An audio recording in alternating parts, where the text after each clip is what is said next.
Good evening, everyone. Welcome back.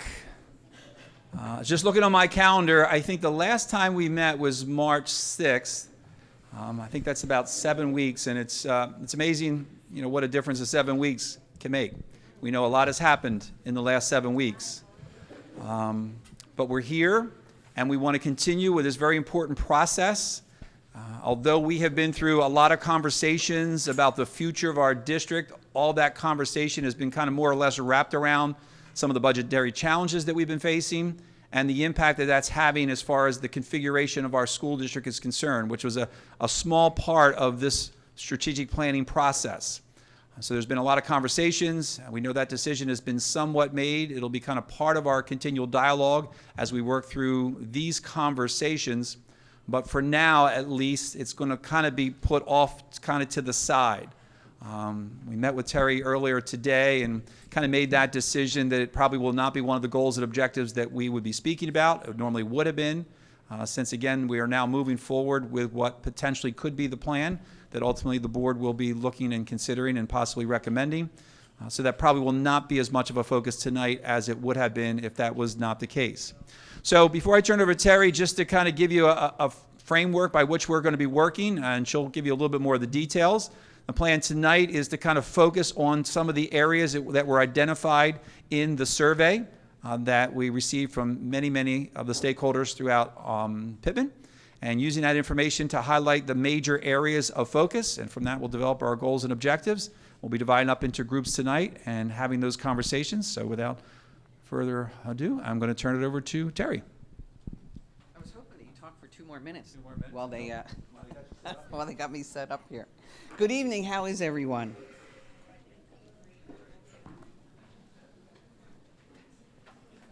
I'm happy to see that so many people came out on such a like a kind of crummy night, but to me this is the best night to come out on because who wants to come out when it's sunny, right?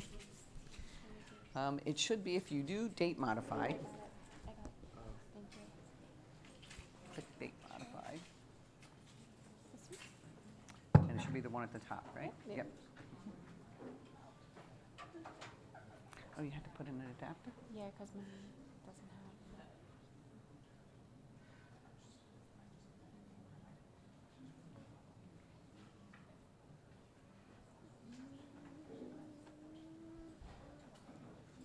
From beginning? Where's that? I'm sorry. Oh, you got a slideshow. And then from beginning.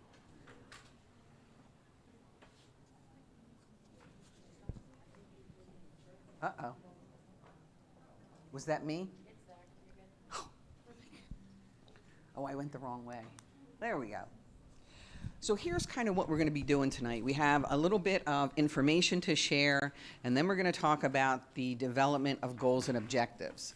So we're going to start off with a little bit of a recap of the strategic planning process.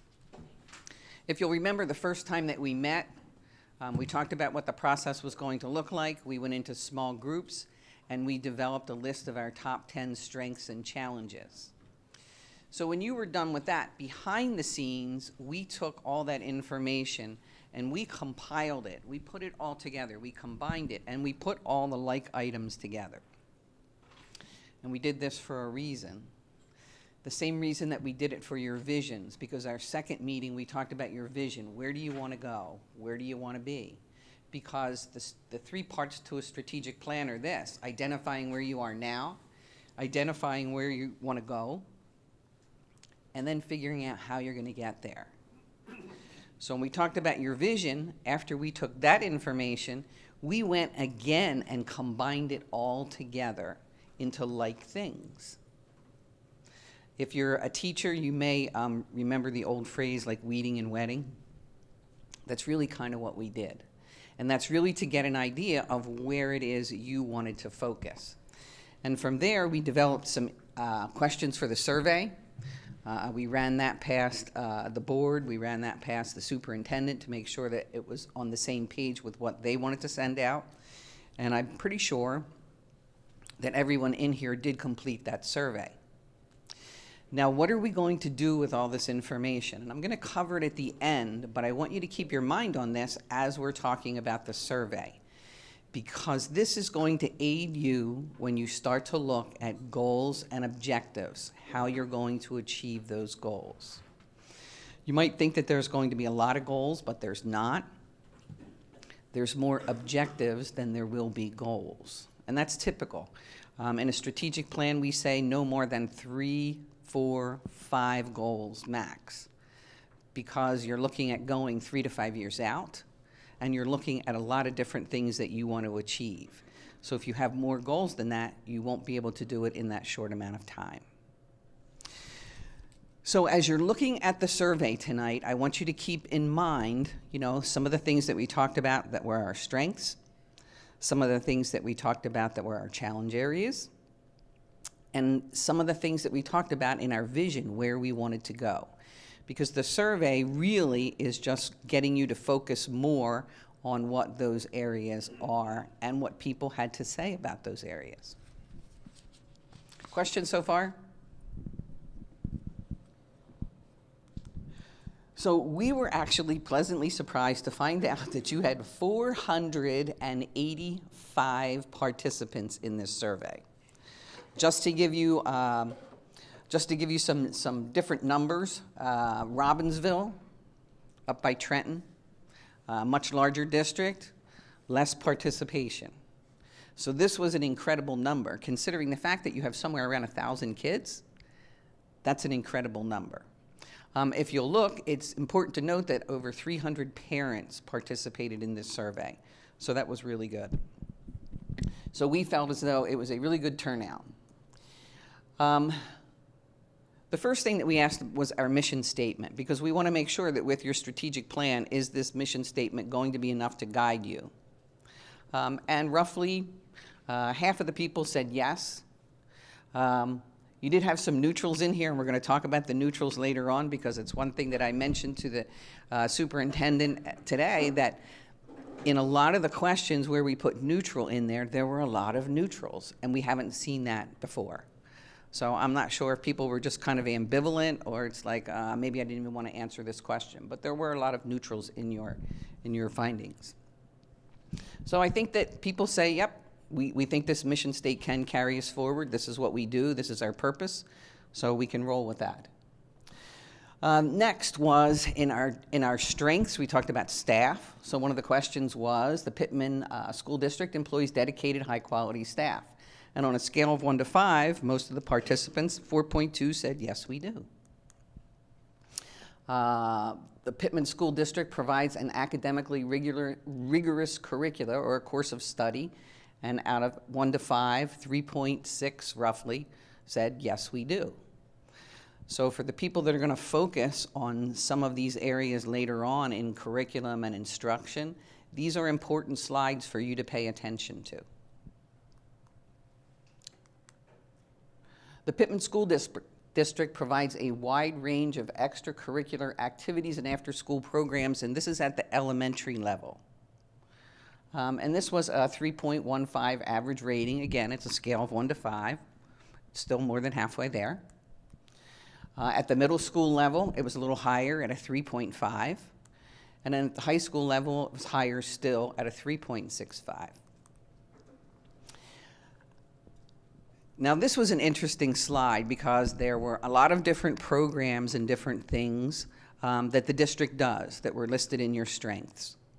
And we wanted to know, is everyone aware of what you have here? So all these were listed, and it was kind of interesting that preschool, kindergarten, the after-school club, or the Panther Club, the wraparound childcare, and the seats available for tuition, everybody seemed to know about all those. And it was a little bit less as we got older. You know, STEAM pathways, I know your business program is relatively new, so that's probably a good reason for that. The virtual high school and dual credit. You know, as I reflected on this today, I thought, we had 300 parents that filled it out, but sometimes I wonder, you know, if it was the same when my kids were getting older, did I pay like a little bit less attention because I felt like they paid more? So maybe it's just the result of that, I don't know, but it was kind of interesting. And then we asked people to rank how important some of the things that we had here or some of the things that we were looking at doing were important. So if you go back to your vision, you'll remember we talked about maybe more access to dual credit. We talked about technical school, vocational schools, more accelerated programming. So we pulled a lot of that out and said, okay, so what do you think if you had to rank this, how would you rank this in areas of importance? So it was more accelerated programming at the top, and the increased academy program was at the bottom.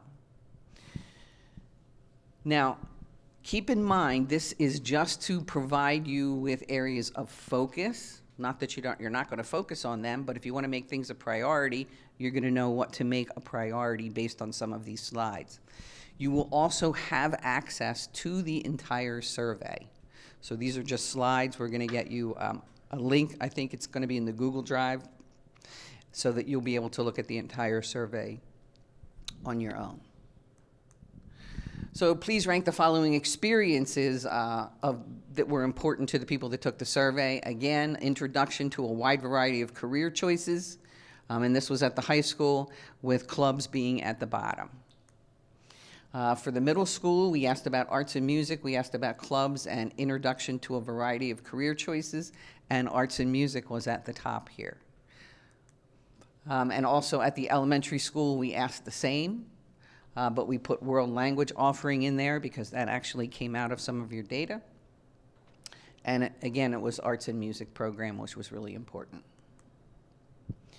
So these are the skills that everybody looked at when we talked about, when our kids left here, what kind of skills did we want them to leave with? What kind of experiences? And critical thinking and problem solving was almost right up there with life skills. So those were the two of the important ones, social and emotional, and sense of community pride was a whole lot less. So on question 14, it was an open-ended question. It was a text question, and there were actually 203 responses, which is a lot. I mean, people wrote a lot of things. They weren't all small responses either. I think we probably have like 14 pages. So some people wrote a lot, some people wrote a little bit. Once the district is done taking a look at them, because some of them we might have to remove like people's names and things from, once they take a look at them, they're also going to publish those. Once we redact all the personal data, you'll be able to see the comments too, because that'll help you as you're moving forward. These are just a couple of them. These are just sample responses that I pulled out of there from the bottom. Need more programs for advanced students to challenge them. The district does well for students at the end of the spectrum, special services, and high-performing students. They felt as though maybe the middle of the pack got forgotten. I would like to see the curriculum be more robust and progressive, to make after-school clubs and sports accessible to all students so you don't have to pay a fee. Sorry, but we don't pay fees for the school clubs. I know. Believe me, you'll find some of the comments in there that, and maybe that's a good communication thing when you talk about marketing and promotion and everything. That might be something that you take into consideration there, because I think you'll probably see some comments in there that you're going to scratch your head over and go, wait a minute, what?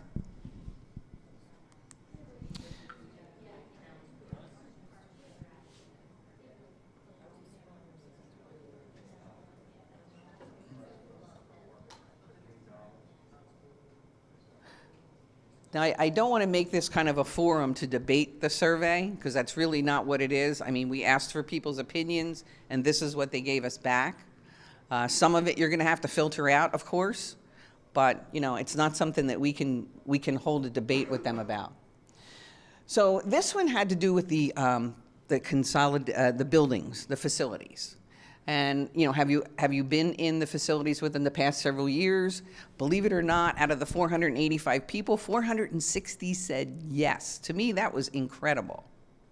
So that really tells me, the school is really a focus of the town. So of those, the bottom one was which schools they were in, and Pitman High School was obviously the largest, but it was pretty much an even split after that with the other four schools. Not surprising. And the Pitman School District maintains facilities that meets the needs of preparing our students for the future. If you will look at this, you'll see that orange and blue are about less than 50%. Red and purple, where they disagree, is a smaller number. And again, here's that neutral. I mean, to me, that's a lot. 160 out of over 400 is a lot of neutrals. And here were the responses to the open-ended question. You know, is there anything else that you want to add about our facilities? There were 176 responses. I think we're doing the best with what we have. It gets, as it gets hotter, the lack of AC in many of the buildings. Yes, there is air conditioning in a lot of those comments. I'll tell you that right now. I believe that there's too many schools for the amount of students. Some of these comments you've already addressed in some of the configurations that you're doing. So some of those you'll be able to weed out and not have to worry about. So I know that you had been running the high school sustainability meetings and also the grade level configuration meetings. So we threw questions on there about that too. So one, were you aware of the meetings? That's the first one. And a large majority said, yes, we were aware, but a smaller amount said we attended. So that was kind of interesting. And that was the same with the grade level configuration meetings too. So this concerned keeping the high school in the district. And if you take a look at that, that's a pretty even pie chart. And again, you know, we have the neutrals in there that, you know, kind of break it up. So almost an equal amount of people said, you know, hey, we agree with this. An equal amount of people almost said we disagree with this. And then again, we have that large group of neutrals that isn't going either way. We should relocate the middle school into the high school. That was pretty much, yes, we need to do this. When I say yes, we need to do this, I want to say 50% said that. But then we have a large group of neutrals. And then a smaller group that said, no, we don't think you should do that. So I'm aware, and this is the grade level configurations. And again, this pretty much mirrored what it had for the high school question. A lot of people were aware that you were having meetings, but only, I would say, 1/4 of the respondents probably attended one of those meetings. We should consider as many grade levels as possible. We should consolidate, as many grade levels as possible in a fewer existing buildings, saving costs, et cetera, et cetera. This was overwhelmingly, yeah, we need to do this.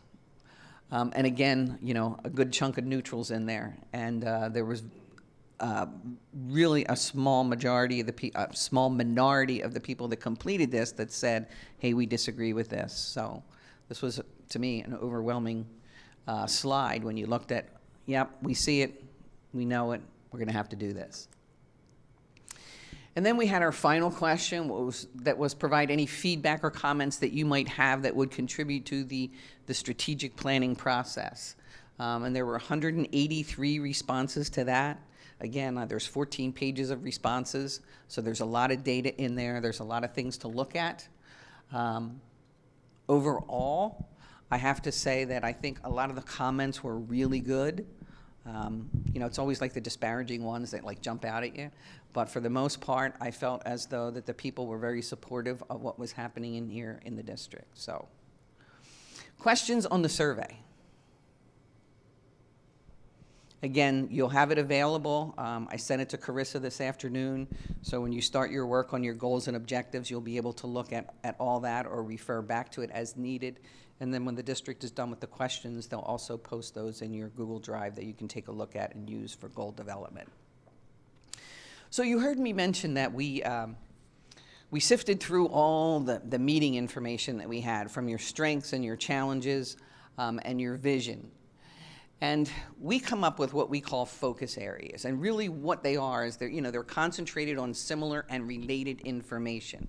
So if we look at all this information here and it relates to a certain topic, we're like, okay, that's emerging as an area of focus. it really allows you then to be able to sit down and target what your goals and objectives are going to be as you move forward. These are some examples of focus areas: student achievement, technology, program resources, facilities, collaboration, communication, like whole child. We have a lot of districts that separate or that feel like they need to separate, like the instruction and program, from how they feel about other things that they need to do with the kids. So we lump that under something called whole child, and a lot of those develop goals around that. So here's what we did. We went around and picked up all these rocks because I want you to understand how this moves forward. So we had a bucket, and one of the things that, you know, we looked at right away was instruction and program. That really came out a lot in yours. So we went through all the data and we said, okay, here's a bucket, and anything that has to do with instruction and program, we threw in that bucket. So that's going to be an area of focus. This is just a sample for you to see what we did. Like, we saw things that said more rigor, world language in elementary, dual credit, full productive school days. All that we put into instruction and program, along with, you know, a long list of other things. So when you take a look at that focus area, you can then start to go through and pull all that information out yourself that's already grouped and say, this is what we need to work with when we develop these. So these are the 3 recommended focus areas that we have. One is facilities, infrastructure, and safety. I don't know why that did that again. And that's basically both long and short term, because I don't want you to think that, you know, facilities is just, you know, we already did this. This is our short-term project. There's that piece, but there's also some longer-term things. You know, you have to talk about, you know, long-range facilities plans. What about roofs? What about windows? What about et cetera? So there's a lot that's going to go in there. As you're looking at it to develop this as a goal area. The next one, obviously, is instruction and program, right? That's student achievement. That's why we're all here. And that was a big area. That is probably one of the largest in terms of feedback that we have in all the data. And the last one is marketing, promoting, and partnerships, which when we looked at it, we heard it when you were doing it, but when we went back and looked at it, there was a lot that you spoke about. We need to market ourselves better. We need to let people know, not just in Pitman, but we need to let everyone else know what we have. We need to promote ourselves better. We need to develop partnerships with X and Y and Z. So we thought this was an interesting area, which I think actually goes hand in hand with the other 2 that you have. So questions on this? Out of the meetings that we had, is this something that you walked away with thinking that these are the major focus areas that we need to look at? Okay. So then you're probably going to wonder what we're going to do tonight. Well, I'm going to get there in a minute. But I want to tell you, just give you some definitions to really kind of define the work that you're going to do now. So we all know what vision is, right? That's the creative image that we have. And we did that in meeting 2. You know, we sat down and talked about, hey, this is what we want our kids to have. This is what we want our district to look like. This is what we want to look like 5 years from now. So that was our vision. Goals are the desired outcomes necessary to fulfill that vision. And the objectives are the various means to accomplish those goals. Not to be confused with strategies. Strategies are specific tasks or things that you would undertake to meet an objective. The easiest way for me to describe it is to say, are you going to beautify the grounds? Or are you going to plant a tree? So if you're beautifying the grounds, that's an objective. If you're planting a tree, that's a strategy. If you are putting vestibules in your buildings, that's a strategy. The objective would be to make our buildings safer for our students and staff. The action plans are actually outlines of all the specific actions that are going to be taken. So once this is done, the administration is going to have to develop action plans on how we're going to achieve this. We also tell them not to go out 5 years.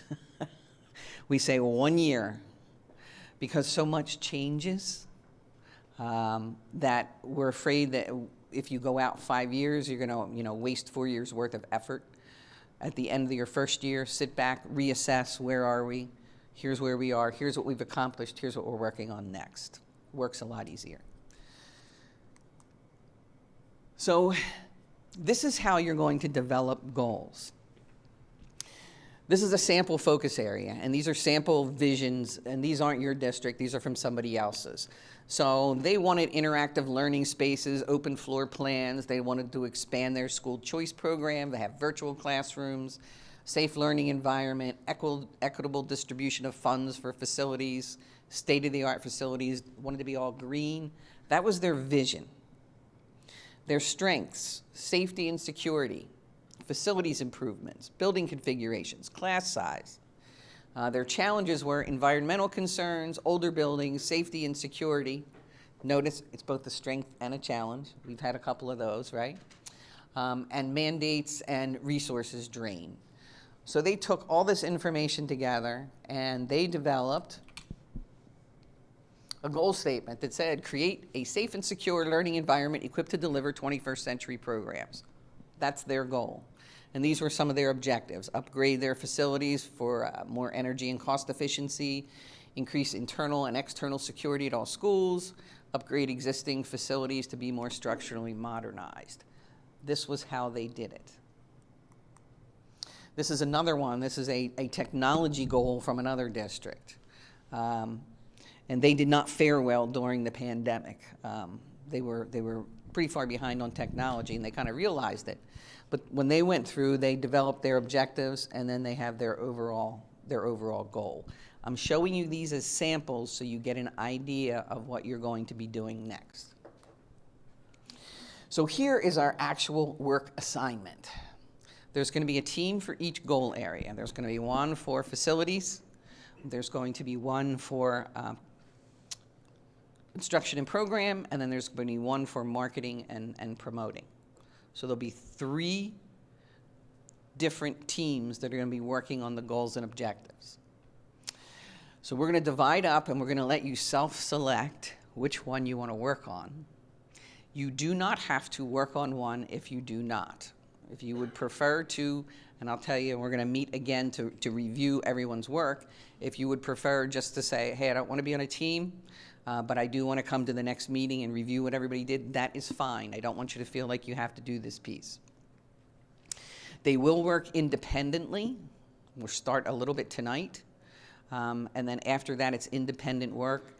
Don't think it's going to be a lot of meetings. Most of the time, this can be done in pretty much an hour or an hour and a half. So I don't want you to think it's going to be a series of like 6 meetings. It's really not. You have to do a little bit of your homework ahead of time, and then when you meet with your team, you should be able to hammer it out. Each team will develop a goal statement and corresponding objectives to meet that goal. And each goal team will present their goals and objectives at the May 2nd, we just added that one, the May 2nd strategic planning meeting, which would be our final one here. So here's a couple of tips. As you get into your groups and you decide how you're going to do your independent work, it can be virtual, it can be in person. Keep in mind that, you know, when you have a group of like 20 people, we're not always going to come up with a day that is going to accommodate everybody. So keep that in mind. I was on a meeting last night with 5 people for a scholarship committee, and the large part of our meeting was trying to figure out days where we're going to do scholarship interviews, because everybody's, oh, I can't make that, oh, I can't make that. So keep in mind with, you know, the amount of people that are going to be on these teams, if it, you know, the majority can make it and you might not be able to, let's just hope for the best.